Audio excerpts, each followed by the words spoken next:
یوسف کو عمر بن عبدالعزیز نے دیکھا جہنم میں، آنتیں پھٹی ہوئی ہیں، پیٹ پھٹا ہوا، آنتیں نکلی ہوئی ہیں، اور ایسے گدھے کی طرح چکر کاٹ رہا ہے، تو پوچھا کیا حال ہے؟ کہا بس ایمان کی آس پہ پڑا ہوں کہ کبھی تو اللہ جنت میں ڈال دے گا۔ اگر ایمان پہ خاتمہ ہو جاتا ہے اور اعمال کا ذخیرہ نہیں ہے تو اللہ کا قانون ہے جہنم۔ جہنم مردہ جو بتائے نا خواب میں وہ صحیح ہوتا۔ میرا ایک فرسٹ کزن، جیسے ذمہ داروں کے بچے ہوتے ہیں، ساری زندگی غفلت میں گزار دی، جوانی میں مر گیا، بس وہ نمازیں اس نے پڑھی جو کبھی میں کھینچ کے مسجد میں لے گیا، یا پھر عید کی 2 نمازیں، اس کے علاوہ مجھے یاد نہیں۔ تو میں نے خواب میں دیکھا، میں نے کہا کیا حال ہے؟ تو اس نے کہا آگ کے تندور میں ہوں، آگ کے تندور میں ہوں۔ اب میرا تو خون، میرا تو چاچے کا، تائے کا بیٹا، مجھے تو آگ لگ گئی۔ میں اس کے لیے پڑھنا شروع کیا، پھر حج کا انتظام کیا۔ تو حج کے بعد جب واپس آیا تو پھر مجھے نہیں خواب آیا، ایک اور ساتھی کو خواب آیا کہ طارق میاں سے کہو تمہارا تحفہ مجھے مل گیا، وہ جو میں نے حج کروایا اس کی طرف سے۔ تو اللہ تعالیٰ کا فضل ہے کہ اس نے یہ بھی رکھا اس امت کے لیے کہ مرنے والوں کے لیے ایصال ثواب کرتے رہو تو ان کی بخشش کے سامان بن جاتے ہیں۔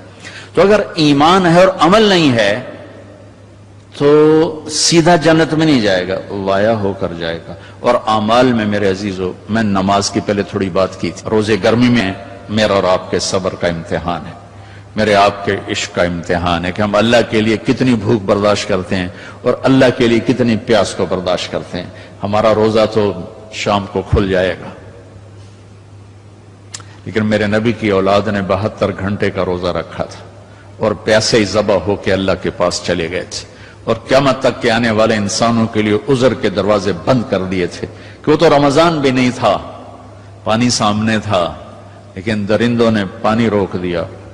حسینی قافلے کی بات کر رہا ہوں، اور چھوٹے 2 سال کے معصوم بچے سے لے کر حسین علی مقام تک سارے گھر گھرانے نے 72 گھنٹے نہ پانی کا قطرہ نہ روٹی کا لقمہ، اور اسی بھوک پیاس میں اللہ کی بارگاہ میں حاضر ہو گئے اور امت کو پیغام دے گئے، عاشق ہوں میں عشق کماں میں دل رکھیں وانگ پہاڑوں ہو، سہ سہ بدیاں ہزار علامیں کر جانے باغ بہاراں ہو، منصور جے چک سولی دیتے جڑے واقف کل اسراراں ہو، سجدیں سر چائیں نبا ہو توڑے کافر کہن ہزاراں ہو، عاشق سوئی حقیقی جڑا قتل معشوق دے مننے، سر نو جوڑے تے مکھ نہ موڑے پمیں 100 تلواراں کھنے، سچا عشق حسین علی دبا ہو سر دیتے تے راز نہ بھننے۔ یہ پیغام دے کر گئے۔ ابھی ہمارا چھوٹا سا ٹیسٹ ہوگا، صبح سے شام تک 13, 14, 15 گھنٹے کا روزہ ہوگا، اللہ دیکھے گا میرے لیے کتنا کو برداشت کرتا۔ تو اللہ نے ہمیں اپنی بخشش اپنے خزانوں سے دلانے کے لیے نماز دی، روزہ دیا، زکوٰۃ دی، حج کے اعمال دیے۔ حج زندگی میں 1 دفعہ، زکوٰۃ سال میں 1 دفعہ، روزہ سال میں 1 مہینہ، اور نماز دن میں 5 دفعہ، دن میں 5 دفعہ۔ اور آپ نے فرمایا کہ میری آنکھوں کی ٹھنڈک نماز ہے، اور اللہ نے آسمان پہ بلا کے 50 نمازیں دی، 50۔ اللہ کو پتا ہے 5 دینی ہے، اللہ کو پتا ہے انہیں 5 نہیں پڑھنی ہے، 50 کی تو پڑھنی ہے، ٹھیک ہے، نہیں اللہ 50 دے رہا ہے۔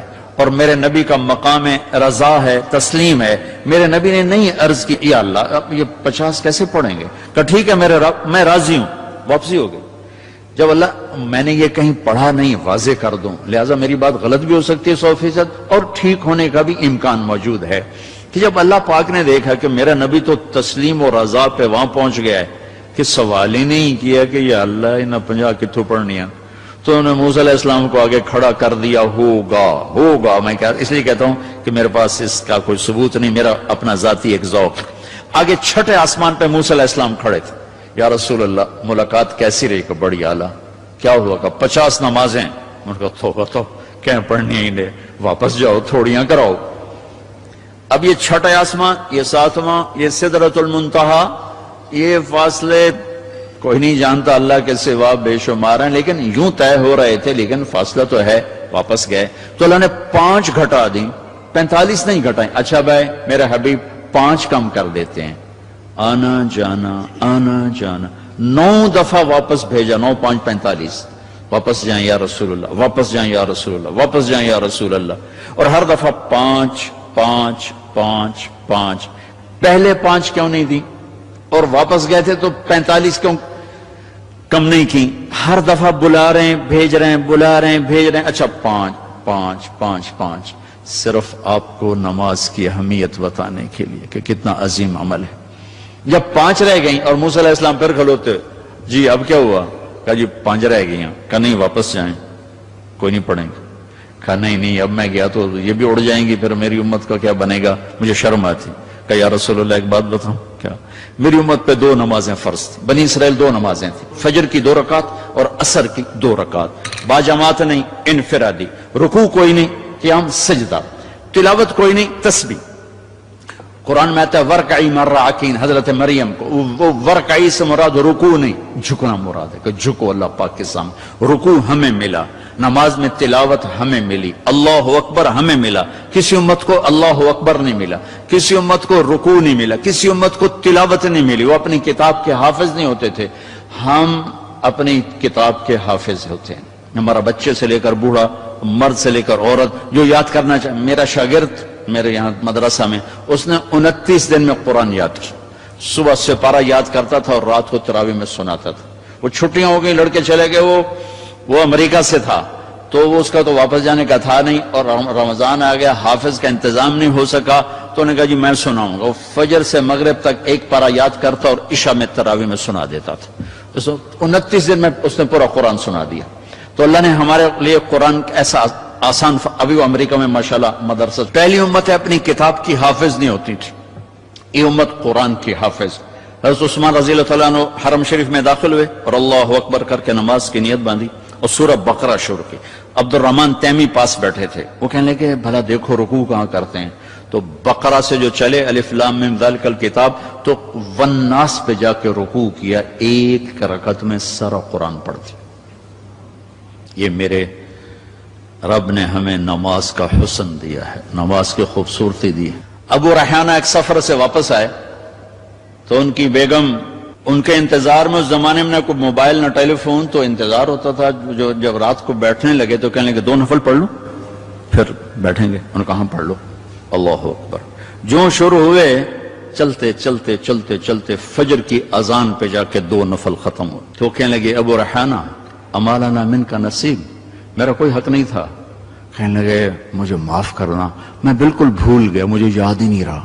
کہنے لگے اللہ کے بندے، ایک کمرے میں بیٹھے ہوئے اور تم سفر سے واپس آئے ہو، انہوں نے کہا میں بھول گیا، سانو تو نمازاں تنگ کیتے رکھ دین وچ نماز دے یاد آ رہی، اور ایک کمرے میں میں تمہیں یاد کیسے نہیں آئی؟ کہنے لگے جب میں نے قرآن شروع کیا تو جنت میرے سامنے ایسی آئی کہ مجھے بھول ہی گیا کہ میں کہاں کھڑا ہوا۔ ہماری یہ نماز چاہے نہ بنے، چاہے یکسوئی والی نہ بنے، لیکن ہمیں سجدے کا حکم ہے۔ اگرچہ بت ہیں جماعت کی آستینوں میں، مجھے ہے حکم اذان لا الہ الا اللہ۔ وہ بت میری اپنی آستین میں بھی ہوں گے تو بھی مجھے سجدہ کرنا ہے، میرا دل ٹکے نہ ٹکے مجھے ماتھے کو زمین پہ ٹیکنا ہے اور مجھے اپنے اللہ کے سامنے جھکنا ہے۔ تو موسیٰ علیہ السلام نے کہا 2 نمازیں نہیں پڑھ سکے، 5 کیسے پڑھیں گے؟ کہ بس جس کا نصیب ہے وہ پڑھے گا، میں واپس نہیں جاؤں گا، میں لے کے جاؤں گا۔ جب آپ چلے نیچے تو پیچھے سے اللہ کی آواز ہے، میرے محبوب ہماری تو پھر 50 ہی ہیں، آپ کی امت 5 پڑھے گی، 50 لکھوں گا۔ آپ کی امت 5 پڑھے گی، 50 لکھوں گا۔ تو ہمیں اللہ نے کتنے ہمارے لیے رحم و کرم کا دروازہ کھولا کہ ایک ہمیں نماز جیسی دولت دی، پھر اس کو باجماعت مسجد کے ساتھ جوڑا، مسجد کی دوڑ لگانے کو کہا، ایک نماز سے دوسری نماز کے درمیان گناہوں کی معافی کا اعلان کیا، ایک جمعے سے دوسرے جمعے کے درمیان گناہوں کی معافی کا اعلان کیا، فجر سے ظہر تک کے درمیان جو کچھ ہوا ظہر پڑھی اللہ نے معاف فرما دیا، عصر کے تک جو کچھ ہوا عصر پڑھی اللہ نے معاف فرما دیا، مغرب پڑھی معاف، عشاء با جماعت پڑھ کے سو جاؤ، فجر مسجد میں جا کے پڑھو، ساری رات تہجد لکھی جائے گی۔ ایک آدمی تہجد نہیں پڑھ سکتا، کمزور ہے، عشاء با جماعت پڑھ لے، فجر با جماعت پڑھ لے تو ساری رات تہجد میں لکھی جائے گی، ساری رات اس کی عبادت میں لکھی جائے گی۔